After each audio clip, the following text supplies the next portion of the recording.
Bonjour à tous. Mais déjà, avant d'entrer dans des choses peut-être plus techniques, et je ne suis pas sûre que ce catalogue de mesures, ce soit vraiment la réponse aux questions qu'on se pose ici aujourd'hui. Je vais vous dire que vous venez de me présenter comme députée de Haute-Marne. Je viens de faire un petit calcul. En fait, moi, à vous entendre et à être ici ce matin, je me sens beaucoup plus comme la mère de famille d'il y a 7 ans, qui s'est retrouvée avec 3 enfants seule, dans une maison à la faveur d'une séparation un peu rapide, maison familiale, passoire, qui chauffait tout le quartier. Et cette angoisse de ne pas savoir comment on va remplir la cuve, comment on va réussir à faire redémarrer la chaudière qui cale et comment on va réussir à avoir suffisamment chaud avec ses enfants, cette énergie qu'on y passe, ces questions de dignité et de difficulté à aller demander de l'aide sur ces sujets-là, même quand il pourrait y avoir une solidarité familiale, on n'y fait pas forcément appel. Je crois que c'est la base, parce que quand on parle des élus parfois hors sol, de ceux qui légifèrent sans véritablement savoir ce que ça peut faire au ventre, ces sujets-là et ce quotidien-là, je tenais à vous rassurer là-dessus. Je crois que c'est un peu la base, beaucoup plus que tout le catalogue de mesures qu'on pourra évoquer par la suite. Voilà.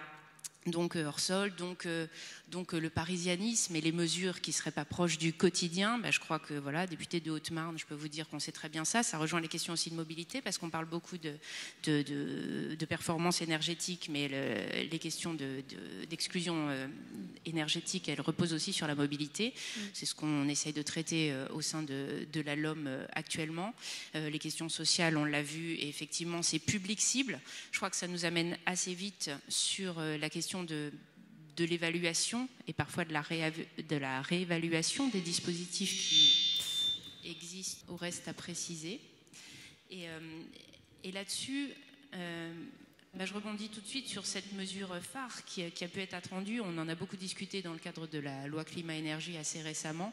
La question de la contrainte, voire de l'interdiction pure et simple des passoires énergétiques. Ça nous a beaucoup animés, des jours et des nuits de réflexion, de bras de fer aussi, pour essayer de bouger les lignes et de calendrier.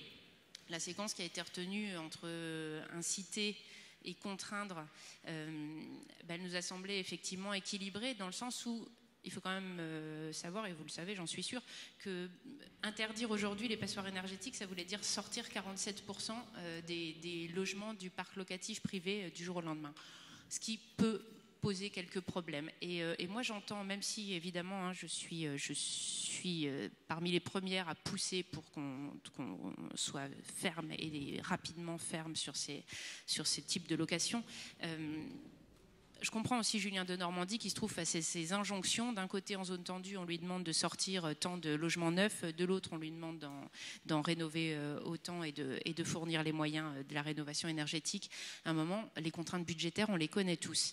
On les connaît tous et ça nous amène, je crois, sur la question du fléchage. Les moyens, la question des moyens, de ce qu'on en fait. Est-ce qu'on en crée de nouveaux? Est-ce que déjà on les redirige?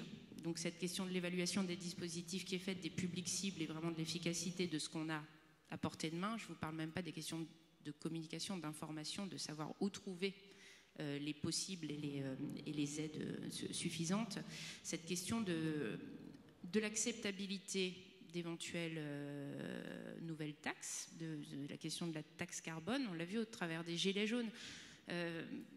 Beaucoup plus que le refus de toute nouvelle contribution, c'est la question de savoir effectivement ce qu'on en fait pour accepter de participer à cet effort.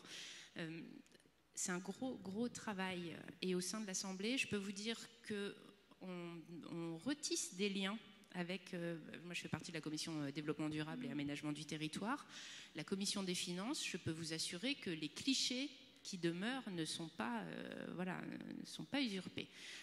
Et heureusement, on travaille aujourd'hui à tomber ces limites-là, ces distances et ces espaces. On travaille ensemble sur les questions de green budgeting, de budget vert, et de passer toutes nos politiques publiques au tamis et au prisme des questions environnementales. Et ça, je crois que si on chemine et si on tend vers ça, on aura gagné beaucoup de choses. Ça rejoint la question du principe du pollueur-payeur. Et à un moment, voilà, il faut qu'on redirige. Il n'y a pas d'argent magique. On ne va pas non plus pouvoir demander aux Français de contribuer indéterminément. Il faut aussi recentrer sur ce qui est le plus efficace et sur ce qui est le plus porteur en fonction des publics et des urgences, des priorités qu'on détermine ensemble.